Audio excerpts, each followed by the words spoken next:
बड़े भाई साहब। बड़े भाई साहब कहानी बहुत ही रोचक है।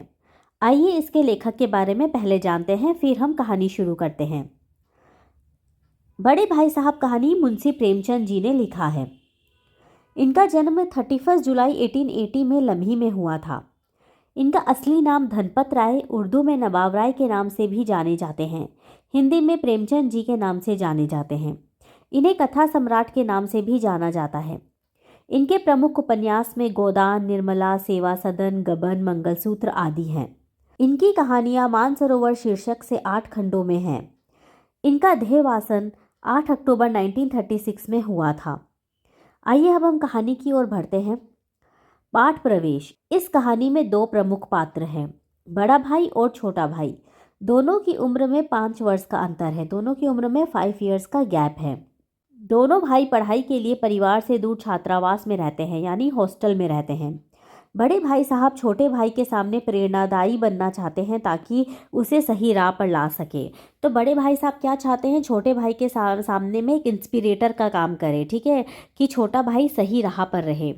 इसीलिए बड़े भाई का बचपन पूरा तिरोहित कर दिया। बड़े भाई ने अपना पूरा बचपन तिरोहित कर दिया, यानी कि उनका बचपन दब के रह गया।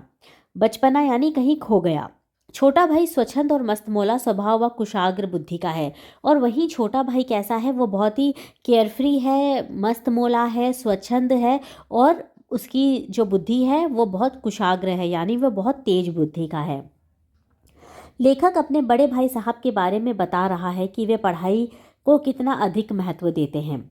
मेरे बड़े भाई साहब मुझसे 5 साल बड़े, लेकिन केवल 3 दर्जा आगे। उन्होंने भी उसी उम्र में पढ़ना शुरू किया था जब मैंने किया, लेकिन तालीम जैसे महत्व के मामले में वह जल्दबाजी से काम लेना पसंद ना करते थे। यानी कि जब बड़े भाई साहब के बारे में बता रहे हैं छोटे भाई, जो कि लेखक हैं, तो वो बता रहे हैं कि वो मुझसे 5 साल बड़े थे, लेकिन केवल 3 दर्जा यानी कि 3 कक्षा आगे थे। 3 दर्जा यानी क्लास, ठीक है, दर्जा। उन्होंने भी उसी उम्र में पढ़ना शुरू किया था जब छोटे भाई ने किया था, लेकिन उनकी तालीम की महत्व यानी कि उनकी शिक्षा, एजुकेशन जैसे महत्व के मामले में वे जल्दबाजी से काम लेना पसंद नहीं करते थे, यानी कोई भी चीज़ हरी में नहीं करते थे। इस भवन खास करके एजुकेशन से रिलेटेड कोई चीज़ हो तो इस भवन की बुनियाद बहुत मजबूत डालना चाहते थे, यानी कि फाउंडेशन, किसकी, पढ़ाई की फाउंडेशन, ठीक है, बुनियाद यानी नींव, जिस पर आलीशान महल बन सके। आलीशान यानी बहुत सुंदर। तो कोई भी चीज़ का अगर फाउंडेशन अच्छा होगा तभी तो उसमें अच्छा महल खड़ा होगा, ठीक है। तो आपको भी एजुकेशन के लिए फाउंडेशन अच्छा रहेगा तभी तो आपके अच्छे स्कोर्स आएंगे। इसीलिए फाउंडेशन अच्छा करने के लिए ही बड़े भाई साहब ऐसा करते थे। 1 साल का काम 2 साल में करते थे। तो क्या करते थे, 1 साल का काम 2 साल में करते थे। कभी कभी 3 साल भी लग जाते थे। बुनियाद ही पुख्ता ना हो तो मकान कैसे पायदार बनेगा। तो उनका कहना था कि बुनियाद ही पक्का ना हो तो, यानी कि जो सही ना हो, आपके जो फाउंडेशन ही सही ना हो तो मकान कैसे पायदार बनेगा। एक ऐसी वस्तु जिसके पैर हो, मजबूत हो, पायदार, यानी कि कैसे मकान कैसे मजबूत बनेगा, ठीक है। बड़े भाई साहब की विशेषता क्या थी। मैं छोटा था, वे बड़े थे। मेरी उम्र 9 साल की थी और वह 14 साल के थे। उन्हें मेरी तंबी और निगरानी का पूरा और जन्मसिद्ध अधिकार था, और मेरी शालीनता इसी में थी कि उन्हें उनके हुक्म को कानून समझूं। तो उन्हें मेरी तंबी यानी कि मेरी डांट डपट का पूरा अधिकार था, और निगरानी का भी, यानी बड़े भाई साहब छोटे भाई का पूरा निगरानी करते थे। उनकी उम्र क्या थी, छोटे भाई की उम्र 9 साल की थी और बड़े भाई की उम्र 14 ईयर्स की थी। और मेरी शालीनता इसी में थी कि उनके हुक्म को कानून समझूं, क्योंकि वो छोटा भाई था, इसीलिए वो यही बोल रहा है, मैं बड़े भाई के हुक्म को कानून समझूं, इसी में मेरी शालीनता थी, ठीक है। तो जन्म सिद्ध यानी जन्म से प्राप्त अधिकार होता है के लिए बात कर रहा है। शालीनता यानी समझदारी, हुक्म यानी आज्ञा, आदेश को हुक्म कहते हैं, ठीक है। वह स्वभाव से बड़े अध्ययनशील थे, बहुत ही ज़्यादा स्टडियस थे, पढ़ाई करते थे। कौन, बड़े भाई साहब। किताब के हाशियों पर चिड़ियों, कुत्तों, बिल्लियों की तस्वीरें बनाया करते थे। किताब की हाशियों यानी कि पढ़ाई, हाशियों यानी कोर या किनारा, ये जो हम लोग के नोटबुक होते हैं ना यहाँ पे, या फिर किताब के किनारा होता है, उसमें वो हाशिया बनाते थे, यानी कि उसमें ड्रॉ करते थे, ठीक है। कोर या किनारे में ड्राइंग करते थे, तस्वीरें बनाते थे, यानी ड्रॉ करते थे। चिड़ी किसके ड्रॉ करते थे, चिड़ियों, कुत्तों, बिल्लियों की तस्वीरें बनाया करते थे।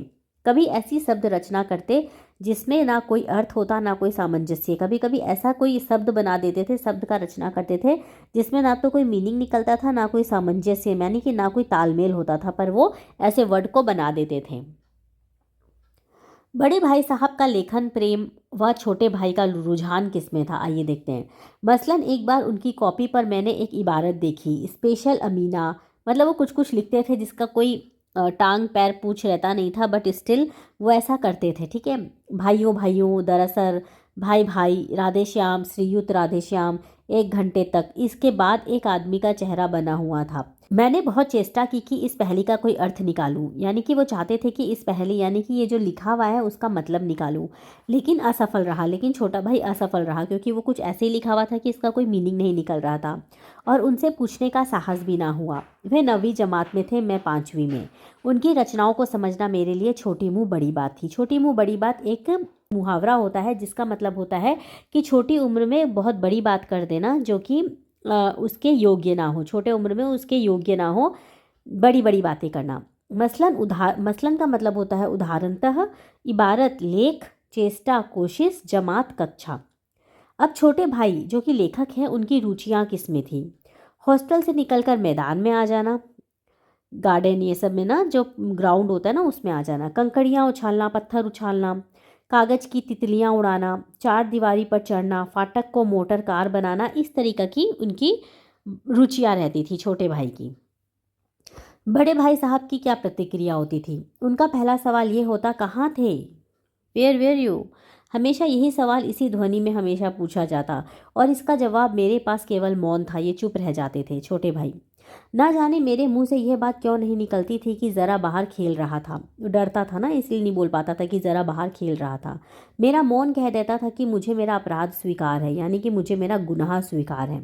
मौन यानी चुप रह जाता था, अपराध यानी कि गुनाह होता है, गलती होती है। तो वो जब पूछते थे कहाँ थे, तो ये चुप हो जाता था क्योंकि इसको ऐसा लगता था कि मैंने कुछ अपराध किया है, गलती किया है, और वो मुझे स्वीकार है, आई एम एक्सेप्टिंग। भाई साहब के लिए उसके सिवा और कोई इलाज ना थे कि स्नेह और रोष के मिले हुए शब्दों में मेरा सत्कार करें। अब क्या होता है कि स्नेह यानी प्रेम और रोष यानी कि गुस्सा, ठीक है, यही होता था हमेशा, ठीक है। वो जब बाहर जाता था, खेलता था, और भाई वो अंदर आता था तो भाई साहब ऐसे पूछते थे, और उनका जो कोई इलाज तो था नहीं मतलब इस बात का, और हमेशा गुस्सा ही हो जाते थे वो, ठीक है। ये कौन बोल रहे हैं? ये सब बड़े भाई बोल रहे हैं छोटे भाई को। इस तरह अंग्रेज़ी पढ़ोगे तो ज़िंदगी भर पढ़ते रह जाओगे और एक हर्फ ना आएगा, यानी कि एक अक्षर ना आएगा। हर्फ यानी अक्षर। अंग्रेज़ी पढ़ना कोई हंसी खेल नहीं है कि जो चाहे पढ़ ले। नहीं, ऐरा गैरा नत्थू खेरा सभी अंग्रेजी के विद्वान हो जाते। यहाँ रात दिन आंखें फोड़नी पड़ती है। बड़े बड़े विद्वान भी शुद्ध अंग्रेजी नहीं लिख सकते, बोलना तो दूर रहा। और मैं कहता हूँ तुम बिल्कुल घोंगा हो। घोंगा मतलब कि आलसी जीव, कि मुझे देखकर भी सबक नहीं लेते। मैं कितनी मेहनत करता हूँ, ये तुम अपनी आंखों से देखते हो। अगर नहीं देखते तो ये तुम्हारी आंखों का कसूर है, तुम्हारी बुद्धि का कसूर है। यानी कि उसे खूब जमकर डांट पड़ रही है क्योंकि वो बाहर मैदान में खेल कर आया है और बड़े भाई उनको बहुत डांट रहे हैं, और उनको और उसको ये सब बता रहे हैं कि अंग्रेजी का महत्व वो समझा रहे हैं कि इतना टफ है, और उसको क्लियर करना तुम्हारे लिए मुश्किल हो जाएगा, ठीक है। बड़े भाई द्वारा अपनी इच्छाओं को मारना। इतने मेले तमाशे होते हैं, मुझे तुमने कभी देखने जाते देखा है? रोज ही क्रिकेट और हॉकी मैच होते हैं, मैं पास नहीं भटकता, हमेशा पढ़ता रहता हूँ। उस पर भी एक दर्जे में 2-2 3-3 साल पढ़ा रहता हूँ, यानी फेल हो जाता है वो एक ही क्लास में 2-2 3-3 साल। वो अपने भाई को बता रहा है, ठीक है। फिर भी तुम कैसे आशा करते हो कि तुम यो खेल कूद में वक्त गवाकर पास हो जाओगे? मुझे तो 2 ही 3 साल लगते हैं, तुम उम्र भर इसी दर्जे में पढ़े सड़ते रहोगे। मतलब छोटा भाई को बोल रहे कि तुम तो इसी उम्र में पढ़ते रहेगा, क्योंकि तुम तो इतना खेलता है, मैं तो खेल कूद भी नहीं करता हूँ, बट स्टिल मैं 2-3 साल तक एक ही दर्जा में पढ़ा, यानी एक ही क्लास में पढ़े रहता हूँ। और तुम्हारा जैसा हाल है उससे तो तुम्हारे लिए ऐसा लगता है कि तुम तो पूरी उम्र भर ही इसी दर्जे में पढ़े रहोगे। अगर तुमने इस तरह उम्र गंवानी है तो बेहतर है घर चले जाओ और मज़े से गुल्ली डंडा खेलो। क्योंकि ये लोग हॉस्टल में रह रहे थे ना, तो वो बोलता है कि अगर तुमको इसी तरीक़े से अपनी उम्र गंवानी है तो बेहतर है कि तुम घर चल जाओ। दादा की गाढ़ी कमाई के रुपये को क्यों ख़राब करते हो? तो मतलब अपने पापा के लिए बोल रहे हो कि पापा के गाढ़ी कमाई के रुपये को क्यों ख़राब करते हो, ठीक है। अपने फादर के बारे में बोल रहे हैं कि क्यों ख़राब कर रहे हो, कि इतनी मेहनत से वो लोग कमाते हैं, पढ़ाई करवाते हैं हमें, और तुम उनके जो रुपये को बर्बाद कर रहे हो ऐसे खेल कूद में। तो उसको वो समझा रहा है। लेखक बड़े भाई की डांट को अपने ऊपर होने वाले असर का वर्णन कर रहा है, ठीक है। अब उसको कैसा लगता है, यहाँ पे लेखक को छोटे भाई को कैसा लग रहा है वो उसके बारे में बता रहा है। मैं ये लताड़ सुनकर आंसू बहाने लगता। जवाब ही क्या था, अपराध तो मैंने किया, लताड़ कौन सहे। भाई साहब उपदेश की कला में निपुण थे, यानी कि बहुत ज़्यादा उपदेश देते थे, ठीक है, सजेशंस, और उसको बहुत ज़्यादा समझाते थे। ऐसी ऐसी गलती बातें कहते, ऐसे ऐसे ऐसे सॉरी ऐसी ऐसी लगती बातें कहते, ऐसे ऐसे सुक्ति बाण चलाते, शुक्ति बाण चलाना यानी व्यंग्यात्मक कथन, चुभती बातें कहते, ऐसे सुक्ति बाण चलाते कि मेरे जिगर के टुकड़े हो जाते और हिम्मत टूट जाती।